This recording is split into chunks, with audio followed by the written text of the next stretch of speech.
Dear 10th class, welcome back to free education اسلامیات اختیاری unit number 3 تعلیمات اسلام۔ آج کی کلاس میں ہمارا عدل کا جو ہے وہ ٹاپک مکمل ہو جائے گا۔ آج عدل والا جو ٹاپک ہے، مین ٹاپک ہے یہ ہمارا، اس کی لاسٹ کلاس ہے، یونٹ نمبر 3 ہے آپ کا، اور یونٹ نمبر 3 جو ہے وہ صرف 10th کلاس نے کرنا ہے۔ پیج نمبر آپ کا 67 ہے، 67 سے ہم نے پوائنٹ نمبر 5 سے سٹارٹ کرنا ہے۔ اب یہ جو پوائنٹس آپ پڑھ رہے ہیں یہ وہ پوائنٹس ہیں کہ نبی پاک صلی اللہ علیہ وآلہ وسلم نے قاضی اور جج کو کیا نصیحت کی ہوئی ہے کہ اس نے کیسے فیصلہ کرنا ہے، اس نے کس طرح سے دو گروہوں کے درمیان فیصلہ کروانا ہے، یہ وہ پوائنٹس ہیں۔ اب ہم نے پوائنٹ نمبر 5 سے شروع کرنا ہے۔ مجرم کہتے ہیں جرم کرنے والے کو، مجرم کو ثبوت جرم پر سزا دی جائے، یعنی جب اس کا جرم جو ہے وہ ثابت ہو جائے، کوئی ثبوت، کوئی سالڈ جو ہے اس کے خلاف ایویڈنس مل جائے، تب اس کو جو ہے وہ سزا دی جائے۔ اگر اس کے خلاف شہادتیں کمزور ہوں جس سے اس کا جرم مشتبہ ہو جائے، مشتبہ کا مطلب مشکوک ہو جائے، تو اسے شک کا فائدہ دیا جائے۔ اس سلسلے میں اسلام کا اصول یہ ہے، بے شک امام یا قاضی کا کسی کو معاف کرنے میں غلطی کرنا بہتر ہے اس سے کہ وہ کسی کو سزا دینے میں غلطی کرے۔ اب ایسا ہو کہ اگر آپ نے کسی کو سزا دینی ہے، ٹھیک ہے، آپ نے بس اس کے اوپر شک کی بنا پر الزام لگا دیا، لیکن اس کے خلاف کوئی سالڈ ثبوت نہیں ہے آپ کے پاس، آپ وہ پروف نہیں کر پا رہے ہو، تو اس صورت میں قاضی جو اس کو سزا دے دے تو وہ غلط ہو گیا۔ لیکن اگر ایسا ہو کہ وہ غصے میں آ کے اسے معاف کر دے تو وہ معافی بہتر ہے، بجائے اس سے کہ کسی کو سزا دے دی جائے۔ اب جب تک اس کے خلاف کوئی ایویڈنس، کوئی پروف نہیں مل جاتا تو اس کا مطلب ہے کہ وہ گناہ گار نہیں ہے۔ نمبر 6 ہے ثبوت مدعی کے ذمے ہے۔ اب مدعی کا میں نے آپ کو بتایا تھا شکایت کرنے والا، ٹھیک ہے، مدعی مطلب شکایت کرنے والا، شکایت لگانے والا۔ اور بصورت عدم شہادت، عدم شہادت کا مطلب ہوتا ہے کہ کوئی شہادت نہ ہونا، کوئی گواہی نہ ہونا، کوئی ثبوت نہ ہونا۔ مدعا عالیہ سے اپنی بے گناہی کی قسم لی جائے۔ اب یہاں پہ یہ کہا گیا ہے کہ اگر جو ثبوت نہیں مل رہا، جس بندے نے شکایت لگائی ہے اس کے پاس سالڈ پروف نہیں ہے، کوئی ثبوت نہیں ہے، کوئی گواہ نہیں ہے، تو اس صورت میں پھر یہ ہوگا کہ جس کے خلاف شکایت درج کی جا رہی ہے یا جس کی شکایت لگائی جا رہی ہے نا، اس سے قسم لے لی جائے کہ وہ قسم کھا کے کہے گی کہ میں نے یہ نہیں کیا۔ آپ خاتم النبیین صلی اللہ علیہ وآلہ وسلم کا فرمان ہے،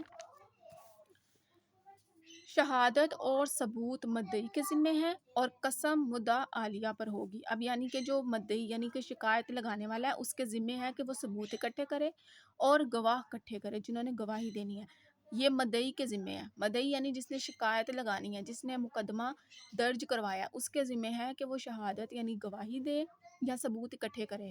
لیکن اگر وہ ایسا نہیں کر سکتا تو اس کی صورت میں جو مدعا عالیہ یعنی جس کے خلاف شکایت لگائی جا رہی ہے اس کو چاہیے کہ وہ اللہ کی قسم کھا کے وہ اس چیز کو پروف کر دے کہ میں نے ایسا نہیں کیا، یعنی جو الزام، جو ایلیگیشن اس پہ لگا ہے وہ اس کو قسم کھا کے اس سے ڈینائی کر دے گی، یعنی میں نے یہ نہیں کیا۔ اگر کوئی سالڈ اور پروف یا ایویڈنس نہیں مل رہا اس کے خلاف تو پھر اس کو چاہیے کہ وہ قسم کھا کے کہے کہ میں نے ایسا نہیں کیا۔ فیصلہ کرنے سے پہلے دیکھ لیا جائے کہ اگر مقدمے کا حل قرآن و سنت میں موجود ہے تو اس کے مطابق فیصلہ دیا جائے، یعنی قرآن اور سنت کو، سنت کہتے ہیں نبی پاک کے بتائے ہوئے طریقوں کو، نبی صلی اللہ علیہ وآلہ وسلم کی جو تعلیمات ہیں، ٹیچنگز ہیں، ان کی پریچنگز ہیں، ان کو سنت کہتے ہیں۔ قرآن و سنت میں موجود ہے تو اس کے مطابق فیصلہ کرے، اور اگر ورنہ قرآن و سنت میں اس کے مشابہ فیصلے سامنے رکھ کر قیاس کر لیا جائے۔ اس لائن کا مطلب ہے کہ اگر تو کوئی مسئلہ ایسا ہے جس کا حل قرآن پاک میں موجود نہیں ہے لیکن اس سے ملتے جلتے معاملے کا حل قرآن میں ہے، تو اس معاملے کا جو حل ہے نا اس کو اس معاملے کے لیے استعمال کیا جائے۔ مثال کے طور پر قرآن پاک میں حکم ہے کہ شراب جو ہے وہ ایک نشہ ہے جس سے انسان جو ہے وہ اپنا ذہنی توازن کھو دیتا ہے، اپنی جو ہے وہ حواس کھو دیتا ہے، اس کے بارے میں قرآن پاک میں حکم موجود ہے۔ لیکن شراب ایک نشہ آور چیز ہے، اس سے برعکس کوئی ایسی نشہ آور چیز جس کا قرآن میں تو ذکر نہیں ہے لیکن آپ کو پتہ ہے کہ یہ نشہ آور ہے اور اس کے نقصانات اسی طرح کے جس طرح شراب کے ہیں، تو آپ پھر جو شراب کے لیے شرائط رکھی گئی ہیں، جو حکم شراب کے بارے میں بتایا گیا نا، وہی حکم آپ اس میں استعمال کر سکتے ہیں۔ مثال کے طور پر اگر کسی نئے مسئلے کا حکم قرآن حدیث میں واضح طور پر نہ ملے تو اس سے ملتے جلتے مسئلے کو دیکھ کر اس کا حکم معلوم کیا جاتا ہے، اسے قیاس کہتے ہیں۔ یعنی کہ قرآن میں شراب کے بارے میں تو فرمایا گیا ہے، شراب کے بارے میں تو تنبیہ کی گئی ہے، یعنی اس کے بارے میں بتایا گیا ہے کہ یہ حرام ہے، اس سے دور رہنا چاہیے، یہ انسان کے جو حواس ہیں ان کو اپنے کنٹرول میں کر لیتی ہے، یعنی انسان یعنی انسان جو ہے وہ اپنے آپ میں نہیں رہتا، انسان کے حواس جو ہیں وہ اس کے قابو میں نہیں ہوتے ہیں، تو اس کے بارے میں جو حکم ہے قرآن پاک میں، اس حکم کو آپ کسی ایسے مسئلے کے لیے استعمال کر سکتے ہیں جس مسئلے کا قرآن پاک میں حکم نہیں ہے۔ اب شراب ایک نشہ آور چیز ہے، اس سے ملتی جلتی کوئی نشہ آور چیز اگر کسی بندے نے کھا لیا ہے یا وہ کسی ایسی چیز کا نشہ کر رہا ہے جس کا مسئلہ تو قرآن میں نہیں ہے، لیکن آپ کو پتہ ہے کہ اس کے نقصانات شراب کے برابر ہیں، تو پھر جو شراب کے بارے میں حکم ہے قرآن اور سنت کا، تو اس حکم کو اس مسئلے کے لیے استعمال کر سکتے ہیں، اسے قیاس کہتے ہیں۔ ایسی صورت میں جبکہ کسی مقدمے کا صریح فیصلہ یعنی واضح کھلم کھلا فیصلہ قرآن و حدیث میں نہ ملتا ہو تو قاضی کو قیاس کر کے اپنی رائے پر انصاف کے ساتھ فیصلہ کرنے کی اجازت ہے۔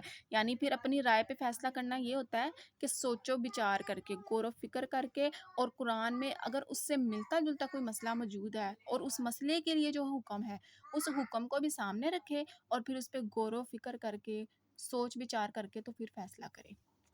آپ خاتم النبیین صلی اللہ علیہ وآلہ وسلم نے حضرت معاذ رضی اللہ عنہ کو جب قاضی بنا کر بھیجا تو ان سے پوچھا کہ مقدمات کا فیصلہ کیسے کرو گے؟ حضرت معاذ رضی اللہ نے جواب دیا، قرآن کے احکام کے مطابق۔ آپ نے فرمایا، اگر قرآن مجید میں اس کا حکم موجود نہ ہو تو پھر کیا کرو گے؟ تو آپ نے جواب دیا، حضرت معاذ رضی اللہ عنہ نے جواب دیا، پھر اللہ کے رسول کی سنت کے مطابق فیصلہ کروں گا۔ یعنی کہ ان سے پوچھا گیا، نبی پاک صلی اللہ علیہ وآلہ وسلم نے حضرت معاذ کو جب قاضی بنایا تو ان سے کہا کہ فیصلے کس طرح کرو گے؟ تو انہوں نے کہا میں قرآن و حدیث کی روشنی میں کروں گا۔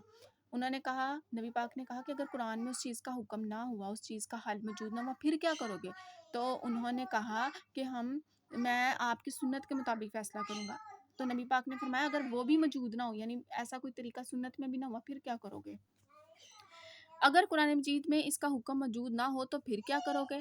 حضرت معاذ نے جواب دیا، پھر اللہ کے رسول کی سنت کے مطابق فیصلہ کروں گا۔ سنت کا مطلب ہے کہ جو رسول نے طریقہ بتایا ہے، جو رسول کی تعلیمات ہیں ان کے مطابق فیصلہ کروں گا۔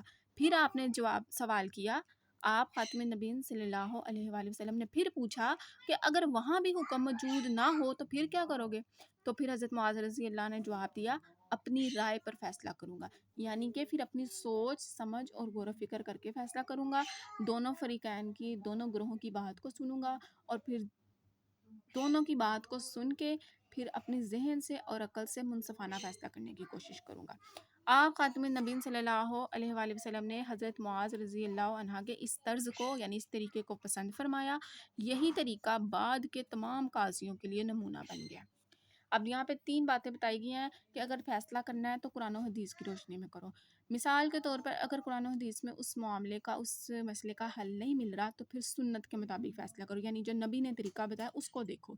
اگر نبی کی سنت میں وہ طریقہ نہیں مل رہا تو پھر آخری حل یہ ہے کہ ذہن پہ زور ڈالو، غور و فکر کرو، سوچو بچار کرو، اور پھر دونوں فریقین کی بات کو مکمل سنو۔ جس طرح تم نے ایک گروہ کی بات سنی ہے اسی طرح دوسرے کی سنو، دونوں کی بات کو تسلی سے سنو اور غصے میں فیصلہ نہیں کرنا، اور پھر سوچو بچار کر کے منصفانہ فیصلہ کرو، اس طرح تم فیصلہ کر سکو گے۔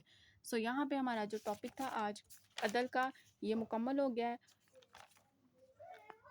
اس کے پوائنٹ 7، یہ جو پوائنٹس میں نے آپ کو 7 پوائنٹس پڑھائے ہیں یہ اچھی طرح یاد کر لیں۔ یہ وہ اصول ہیں جو قاضی اور منصف یعنی جج جو ہے، فیصلہ کرنے والا جو حاکم ہے، قاضی ہے، جج ہے، انہوں نے کس طرح سے فیصلے کرنے ہیں، ان کو کیا نصیحتیں کی گئی ہیں۔ یہ 7 پوائنٹس آپ کو شارٹ میں بھی آ سکتے ہیں اور لانگ میں بھی آ سکتے ہیں۔